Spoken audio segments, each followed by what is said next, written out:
Bare semua, saya garis bawahi dan saya tebalkan bahwa kami tidak bekerja sama dia tentang penyebaran obat tersebut.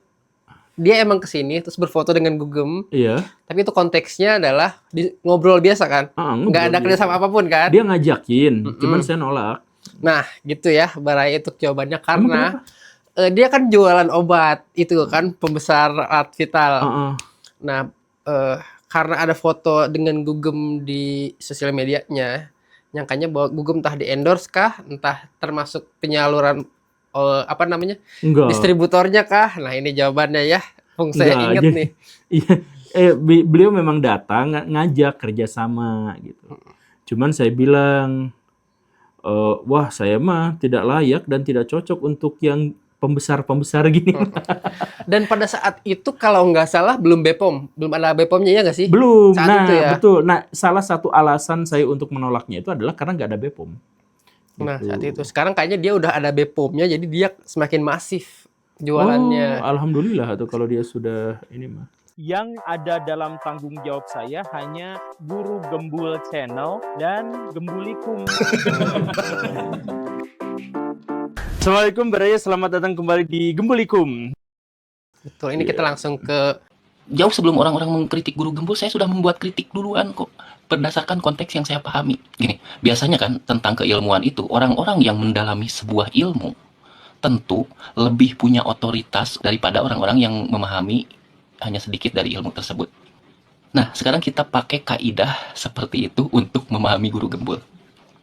Banyak orang yang mungkin hanya ngelihat potongan atau 1-2 video langsung menyimpulkan menilai Guru Gembul itu seperti apa. Saya sudah menonton ribuan, saya yakin nonton ribuan video Guru Gembul karena judul episodenya sudah hampir 1000 dan saya nonton podcast yang lainnya juga termasuk bantahan-bantahan terhadap Guru Gembul. Maka ketika saya memberi judul di sini tips memahami Guru Gembul, kalau kaidahnya orang yang banyak mendalami sebuah ilmu punya otoritas tertentu untuk menyampaikan, berarti saya punya otoritas yang lebih untuk menilai Guru Gembul dibanding orang-orang yang hanya nonton 1-2 video. Begitu kan logikanya? Nah, menurut saya tips memahami Guru Gembul itu jangan fokus dengan fakta yang dia sampaikan, jangan fokus kepada ilmu-ilmu yang dia sampaikan, tapi lebih fokus kepada ide yang dia sampaikan. Karena kita juga sepakat bahwa orang yang banyak membahas ilmu-ilmu tertentu dan atau sederhananya segala ilmu dibahas, pasti informasi yang diberikan itu tidak terlalu dalam dibanding orang yang hanya mendalami satu ilmu tertentu. Jadi ketika mendengar, pahami idenya, fakta-fakta pendukung idenya, nanti kita gali di tempat lain yang lebih mendalaminya. Seperti contoh, dia membahas tentang atau mengkritik tentang orang beragama yang banyak menghafal tapi tidak mengaplikasikannya. Dan dia mengutip sebuah hadis untuk memperkuat argumennya. Nah, setelah dibantah, ada Bapak siapa, Ilham atau lupa saya siapa, dibantah hadisnya, ini tidak tepat.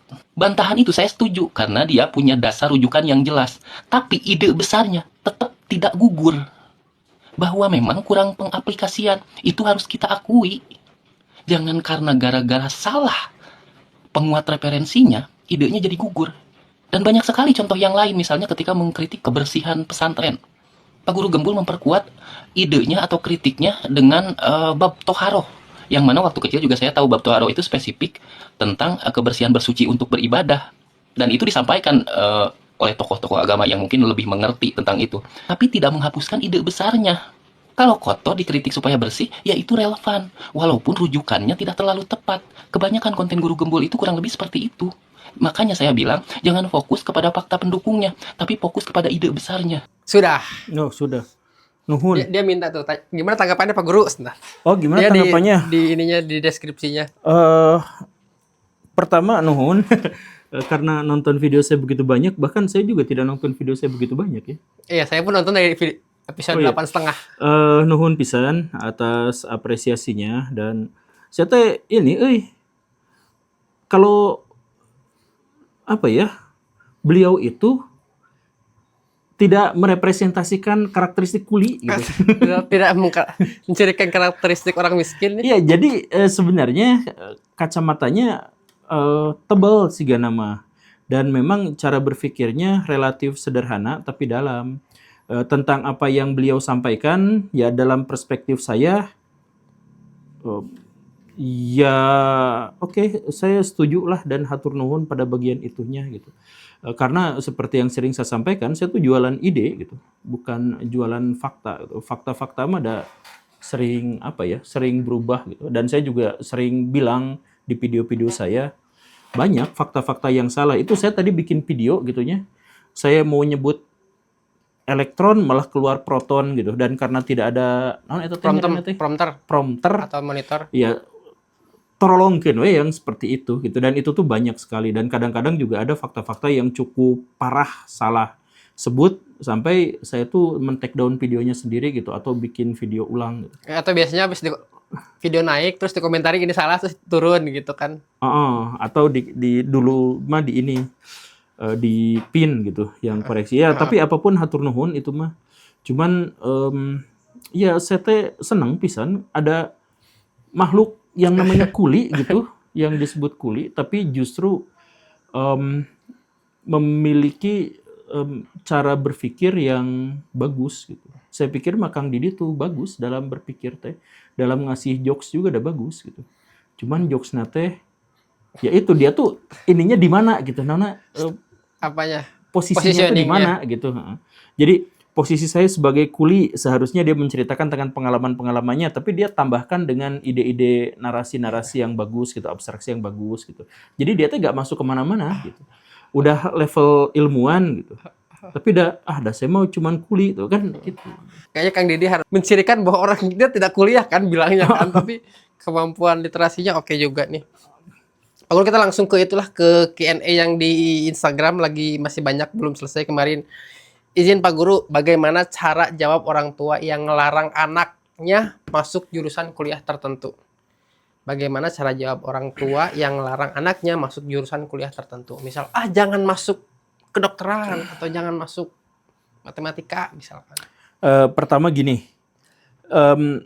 baik orang tua maupun anak itu sama-sama tidak mengetahui masa depan.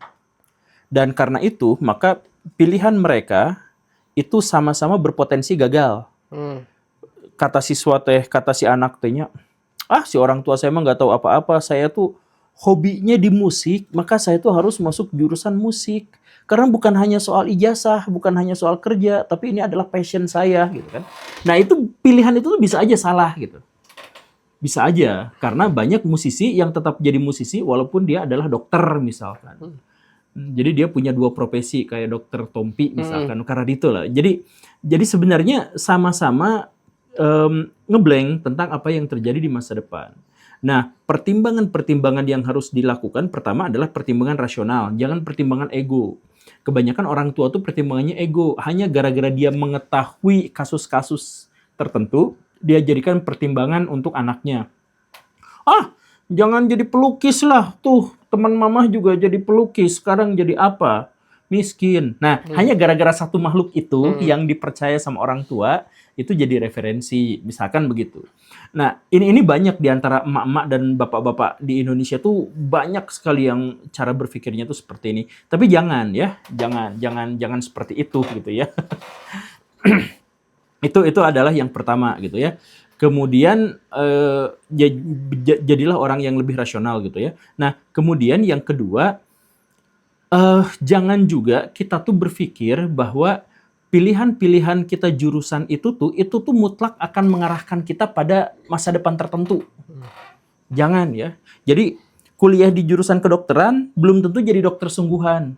Kuliah di jurusan keguruan belum tentu jadi guru sungguhan gitu. Itu tuh ada lebih banyak faktor lagi yang ada di sekitarnya. Jadi masa depan tidak sama dengan jurusan juga tidak sama dengan kehendak kita saat ini, dan kondisinya ke depan itu benar-benar ngeblank gitu. Nah, kemudian yang ketiga, ini jawaban dari pertanyaan Akang yang sesungguhnya, yaitu pendapat mana yang harus kita prioritaskan, orang tua atau diri kita sendiri dalam melihat masa depan yang sama-sama ngeblank? Pendapat mana? Pendapat orang yang tidak tergantung pada orang lain. Sama-sama pengalaman ya berarti? Bukan, maksudnya gini. Kalau dirimu masih tergantung sama orang tua, jangan banyak ngeyel gitu. Karena masih tergantung. Nurut gitu jadinya. Makanya bukan nurut, tapi prioritaskan. Soalnya apa? Soalnya karena masa depan itu ngeblank, fakta hari ini tuh nyata bahwa dirimu masih tergantung sama pihak lain. Jadi misalkan ya, kita pertaruhkan, ya udah mendingan diusir daripada saya harus masuk jurusan ini. Saya mau masuk jurusan ini, diusir beneran gitu ya. Nah, masa depan kan masih spekulatif. Diusirnya itu fakta. Oh yes, I see. Gitu. Jadi makanya kalau misalkan kita mau berdebat dengan orang tua, bukan berarti orang tua itu memang layak untuk otoriter, bukan seperti itu. Cuman kita tuh harus punya daya tawar. Daya tawarnya itu apa? Ya mandiri. Waktu saya masih serumah dengan orang tua saya juga akan memprioritaskan pendapatnya. Ya karena saya belum bisa kabur dari tempat orang tua saya.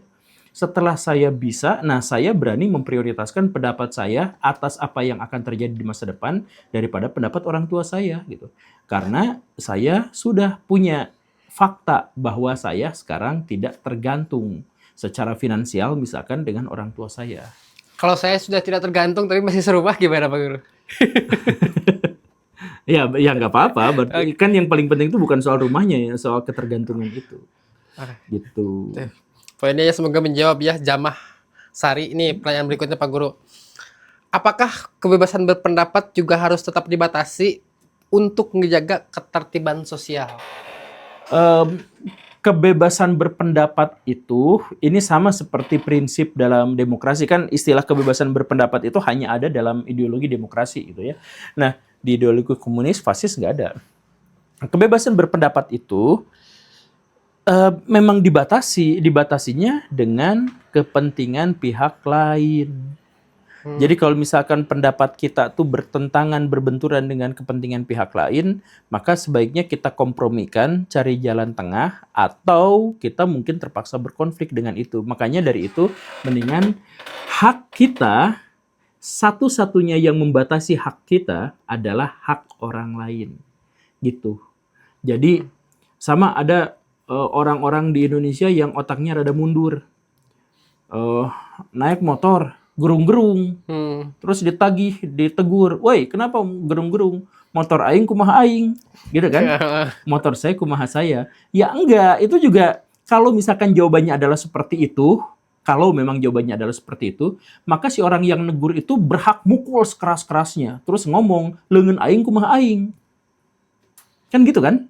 Nah, tapi kan biar tidak terjadi seperti itu, maka yang gerung-gerung itu harus membatasi suaranya agar tidak mengganggu orang lain.